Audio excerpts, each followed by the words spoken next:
여러분 안녕하십니까? 사이언스 투데이입니다. 곧 입학철이지만 입학생이 단 한 명도 없는 초등학교가 지난해보다 늘어날 전망입니다. 또 학생이 없어 문을 닫아야 하는 전국 초중 고등학교가 49곳에 달한다고 전해졌는데요. 저출생은 인구 감소를 넘어 국가 소멸과도 직결된 문제인 만큼 일과 가정이 양립 가능한 실효성 있는 대책이 시급합니다. 오늘의 주요 뉴스 만나보시죠.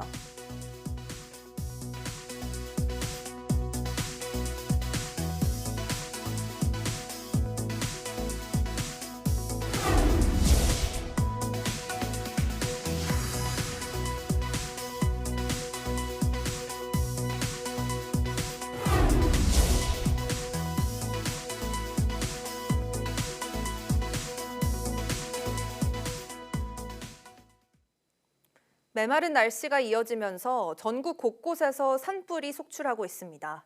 특히 산불은 1년 중 봄철에 가장 많이 집중됐는데 불씨 관리에 각별한 주의가 필요합니다. 차정윤 기자입니다.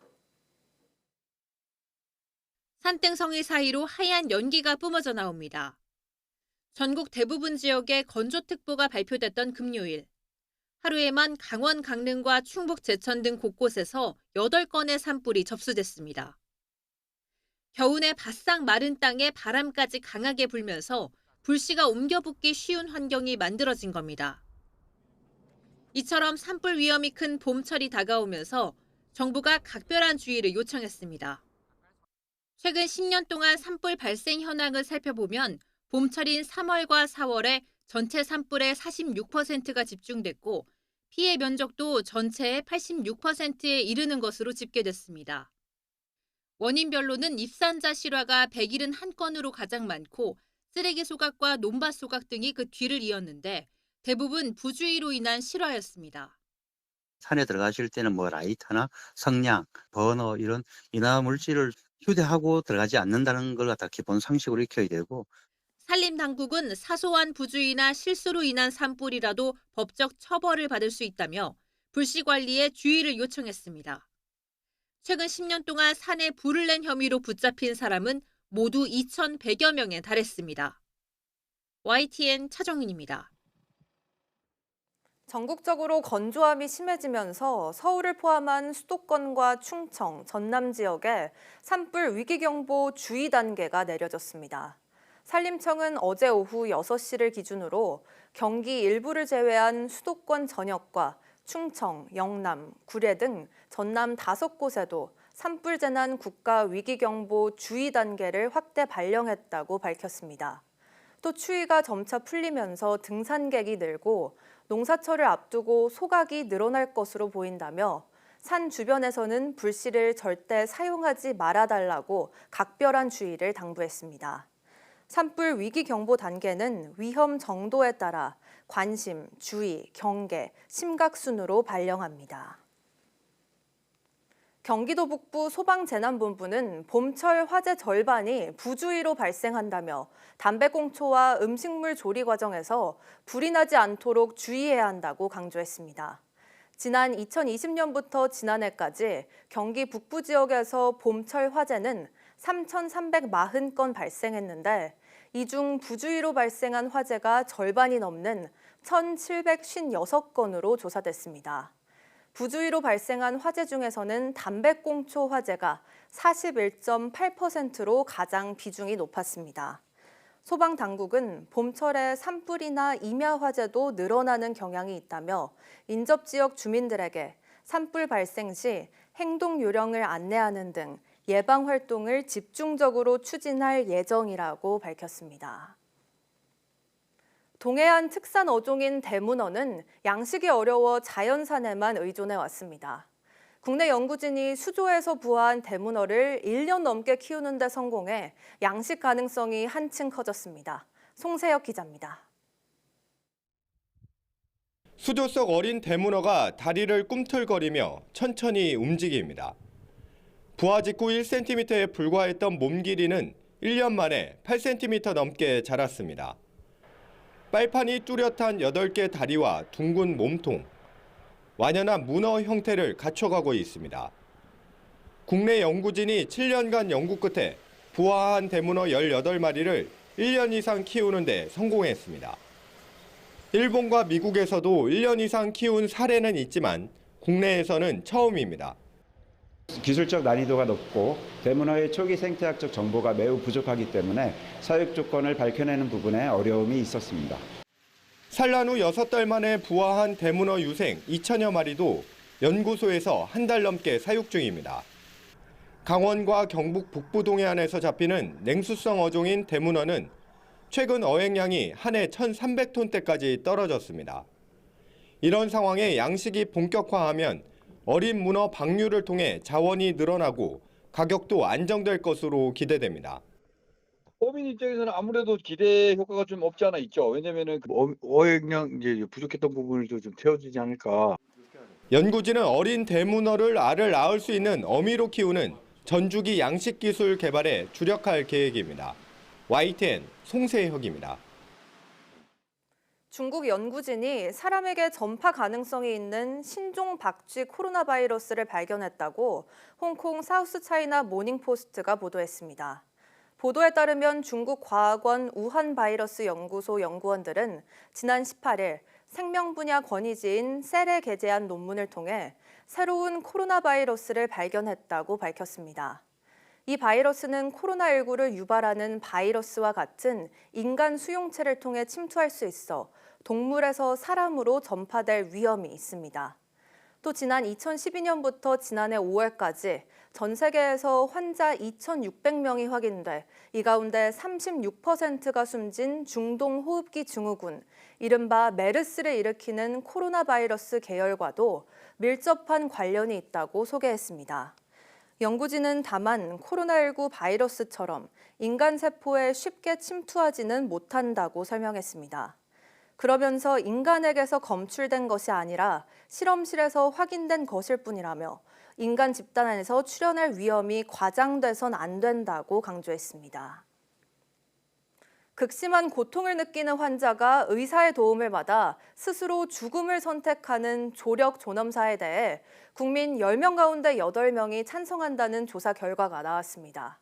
응답자들은 무의미한 치료를 계속하는 것이 불필요하다는 등의 이유를 들었습니다.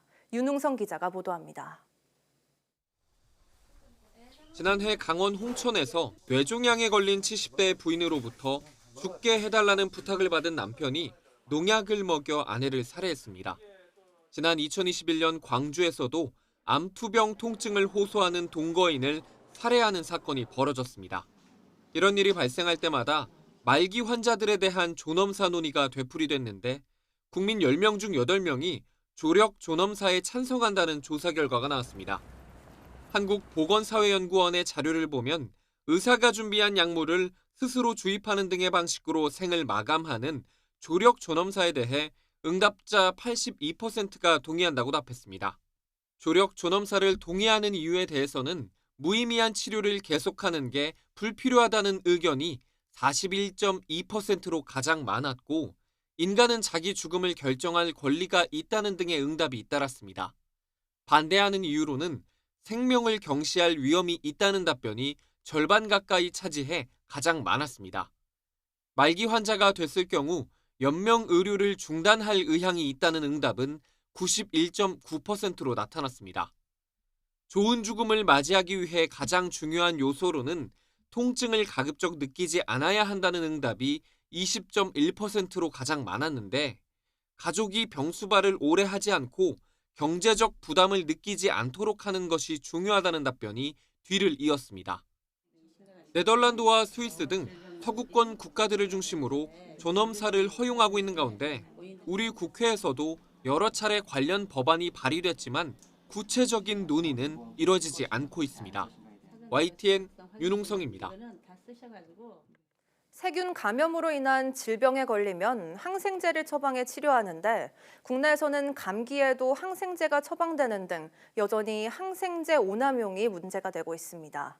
국내 연구진이 잦은 항생제 사용은 항생제 내성뿐 아니라 장 속의 유익균을 다치게 해 대사질환을 키울 수 있다는 연구 결과를 내놨습니다.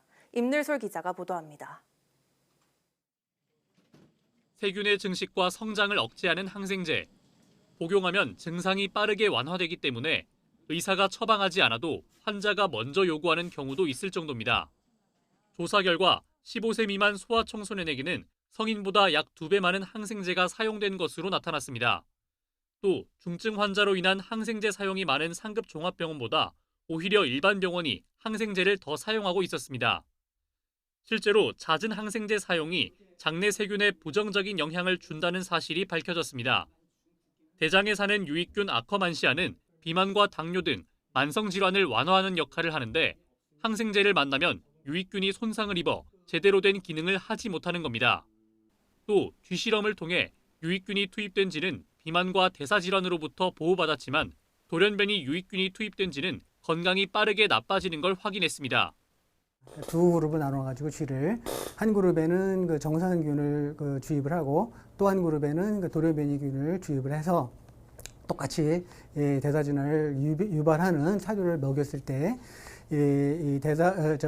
돌연변이를 주입한 그 쥐에서만 대사질환이 발생하는 것을 발견했습니다.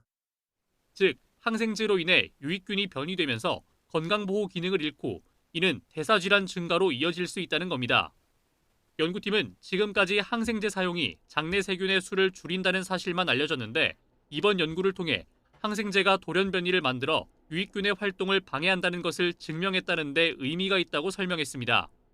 장내 세균이 항생제에 노출되면 개체수 감소뿐만이 아니라 돌연변이가 발생함으로써 그 본래의 기능을 상실해서 만성 질환, 대사질환의 위험이 높아질 수 있습니다.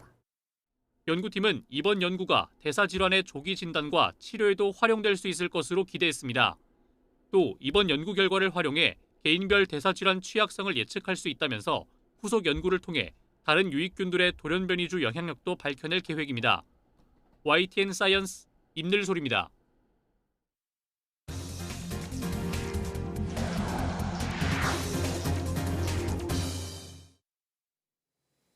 국내 연구진이 방사성 폐기물 관리 과정에서 우라늄 흡착 성능을 높이는 하이브리드 나노 신소재를 개발했습니다. 한국원자력연구원은 흡착제에 사용되는 실리카 물질에 유기인산계 화합물을 결합해 기존 방식에서 구현하기 힘든 10에서 100 마이크로미터의 균일한 입자를 가지면서 기공 크기까지 제어할 수 있는 신소재를 개발했다고 밝혔습니다.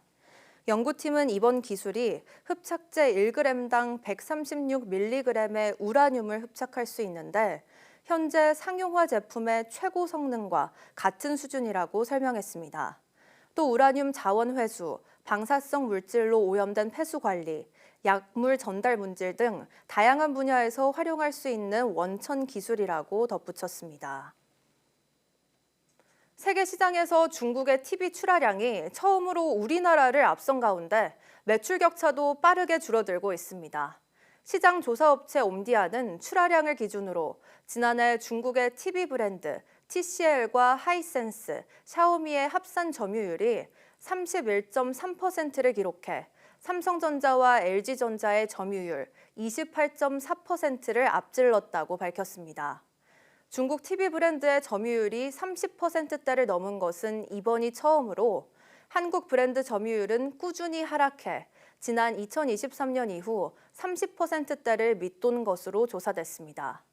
지난해 매출 점유율을 보면 삼성전자는 28.3%로 19년 연속 세계 1위를 유지했지만 1년 전보다 3.6%포인트 하락했고 LG전자도 0.4%포인트 소폭 하락한 16.1%를 기록했습니다.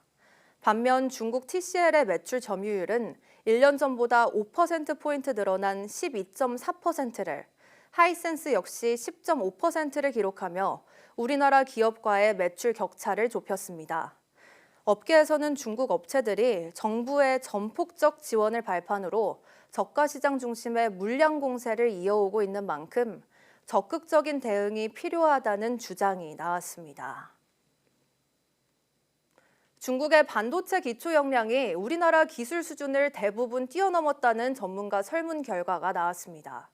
격화하는 미중 갈등이 오히려 중국의 반도체 자립을 촉진하면서 우리 산업에 위협이 되는 실정입니다. 김태민 기자의 보도입니다. 반도체 굴기를 내세운 중국이 10년간 국가 차원의 대규모 투자를 이어간 성과가 점차 수면 위로 드러나고 있습니다.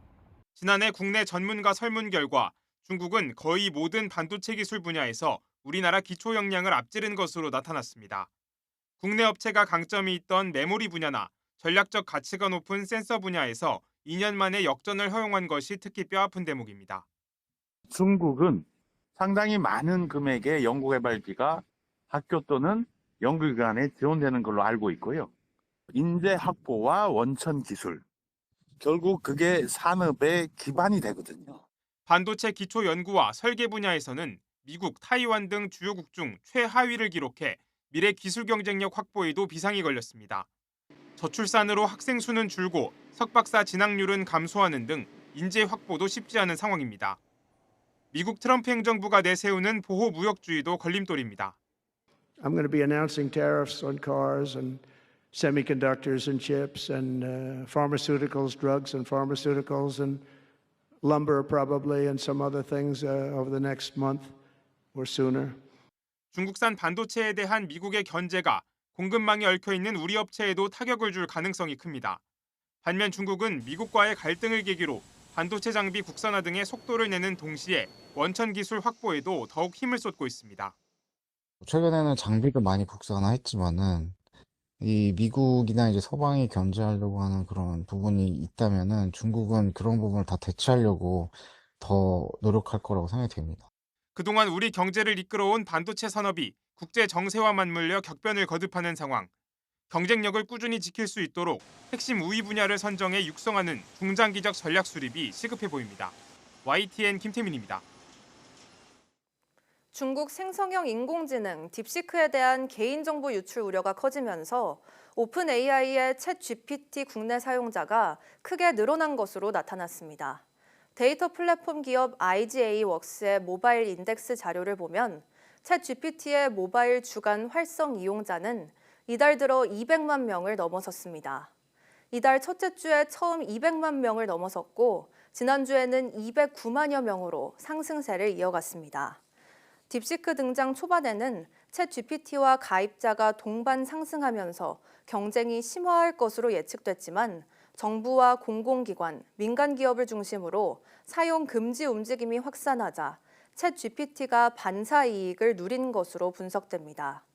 특히 개인정보보호위원회가 데이터 유출 정황을 이유로 딥시크의 국내 신규 다운로드를 잠정 중단한 만큼 이 같은 추세는 당분간 지속할 것으로 보입니다. 트럼프 미국 행정부의 관세 정책을 총괄하는 하워드 러트닉 상무부 장관이 한국 기업인들과 면담에서 대미 투자를 종용하면서 10억 달러라는 기준을 언급한 것으로 확인됐습니다. 러트닉 장관은 최태원 대한상공회의소 회장 겸 SK그룹 회장이 이끄는 대미통상 아웃리치 사절단과 지난 21일 40여 분간 만나 미국 제조업에 가능한 한 많이 투자하길 바란다고 당부했습니다. 특히 한 기업인이 수천만 달러의 대미 투자 계획을 소개하자 최소한 10억 달러의 투자를 원한다는 반응을 보인 것으로 알려졌습니다. 다만 무조건 10억 달러 이상을 투자해야 한다고 요구한 게 아니라 10억 달러 투자부터 미국 정부의 신속한 처리 등 다양한 지원이 가능하다고 설명하는 취지였다고 한 소식통은 전했습니다. 트럼프 미국 대통령은 미국 우선주의 투자 정책 각서에 서명하고 동맹의 대미 투자를 장려하기 위해 객관적인 기준에 입각한 신속 처리 절차를 신설하겠다고 밝혔습니다. 트럼프 미국 대통령의 관세 조치에 대응하기 위해 안덕근 산업통상자원부 장관이 이르면 이번 주 미국으로 향합니다. 정부 고위 관계자는 안 장관의 방미 일정을 미국 측과 조율 중이라며 관세 등 통상 정책이 본격화하기 전에 한국 입장을 반영하기 위한 조치라고 설명했습니다. 안 장관은 하워드 러트닉 상무부 장관과 크리스 라이트 에너지부 장관, 백악관 국가경제위원회 고위 관계자 등 미국의 고위급 인사들과 면담 일정을 조율 중인 것으로 전해졌습니다. 이번 방미 일정에서 안 장관은 한국이 미국의 중요 파트너라는 점을 강조하고 바이든 행정부 시절 약속한 반도체, 2차 전지 분야 보조금과 세액공제 혜택이 유지돼야 한다고 강조할 방침입니다. 앞서 YTN은 보이스피싱 일당이 피해자를 모텔에 고립시킨 채 돈을 빼돌린 사건을 보도해드렸는데요. 이후 비슷한 피해를 봤다는 시청자들의 제보가 잇따랐습니다. 그런데 공통적으로 피해자에게 악성 앱을 깔게 한 뒤 휴대전화를 장악했던 것으로 파악됐습니다. 제보는 Y 표정우 기자입니다. 일주일 동안 사실상 모텔에 감금당한 채 4천여만 원을 빼앗긴 A씨. 3주 동안 1억여 원을 뜯긴 또 다른 피해자 B씨 모두 보이스피싱 조직에 속아 휴대전화에 악성 앱을 설치했습니다. 일당은 피해자 휴대전화에서 개인정보가 빠져나가 범죄에 악용됐는지 확인해야 한다며 합법적인 원격 제어 앱을 깔도록 했습니다. 구글로 어플을 다운받으라고 지시한다고 했었는데 그냥 정식 어플 검색. 그리고 피해자 휴대전화를 제어해 경찰청 피싱 방지 앱으로 둔갑한 악성 앱을 설치했습니다. 개인정보 유출 때문에 저희가 설치해 드린 건데요. 이게 경찰청 앱이거든요. 시티즌 코난이라고. 이렇게 악성 앱을 설치하는 순간 피해자 휴대전화는 보이스피싱 조직의 손에 들어간 거나 마찬가지입니다. 일당은 피해자의 통화, 문자 내역은 물론 연락처까지 빼갈 수 있습니다. 심지어 이들이 피해자에게 전화를 걸면 경찰이나 검찰 등 수사기관의 번호를 사칭해 화면에 띄우는데 피해자가 112에 전화해도 피싱 조직에 연결되도록 통제합니다. 112에 전화하잖아요. 그 피싱범이 긴급신고 112입니다. 경찰 흉내내는 거예요. 검찰 대표번호, 금융감독원 대표번호, 전화 받는 놈이 대여섯 놈은 될 거예요. 카메라나 녹음 기능 조작도 가능해 피해자의 일거수일투족을 감시할 수 있습니다. 일당이 빼낸 개인정보는 또 다른 범죄에 악용되기도 하는데 국정원은 최근 악성 앱이 빼낸 정보가 미국에 있는 클라우드 서버에 전송되도록 설계된 사실을 확인하기도 했습니다. 전문가들은 개인정보가 유출되지 않도록 스마트폰에 신분증 사진이나 비밀번호를 저장해 두지 말라고 당부합니다. 또 어떤 경우에도 수사기관이 휴대전화에 앱을 설치하라고 지시하지는 않는다고 강조했습니다. YTN 표정우입니다. 최근 배우 김세론 씨가 안타깝게 숨진 가운데 악성 댓글 논란이 재점화하고 있는데요. AI를 활용한 사전 감지 시스템을 통해 포털에서 악성 댓글을 차단하는 방안도 관심을 받고 있습니다. 이광현 기자가 보도합니다. 미디어 학술지인 언론정보연구에 실린 언어 사용과 의견 양극화란 제목의 논문입니다. 지난 2022년부터 1년간 상대적으로 민감한 정치사회 기사들에 달린 댓글을 분석한 결과입니다. 포털 뉴스에는 욕설과 비방을 포함하는 무례의 언어가 3,000건에 육박했고 유튜브 댓글은 절반 정도였습니다. 뉴스 유통의 통로가 주로 인터넷 포털이기 때문이란 해석도 가능한데 최근 이른 나이에 세상을 떠난 김세론을 계기로 댓글 통제에 대한 목소리가 다시 높아지면서 AI를 활용한 사전 감지 시스템도 덩달아 관심입니다. 네이버와 카카오는 AI 감지 기술을 도입해 글자는 물론 이른바 움짤까지 필터링하고 있고 해외 포털들도 공격성과 불쾌감을 수치화하거나 맥락을 분석한 뒤 악성 콘텐츠를 식별해냅니다. 실제로 AI 도움으로 제주 항공 참사 당시 포털에서 사전 알림을 받은 언론사들이 댓글 제공 기능을 중단했고 지난 파리 올림픽 때는 사전에 선수들을 겨냥한 악의적인 댓글 수천 건을 걸러낸 예도 있습니다. 미디어 전문가들은 최근 AI 역할은 댓글에 숨겨진 의도까지 파악하는 수준이라고 설명합니다. 자연어 처리가 좀 더 자연스럽게 돼가지고요.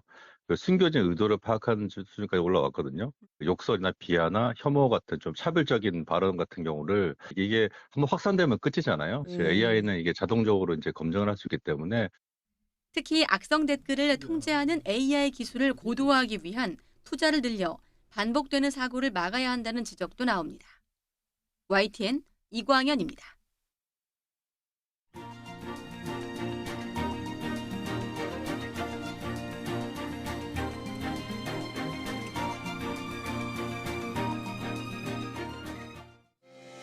(2월 24일) 오전 사이언스 투데이 마칩니다.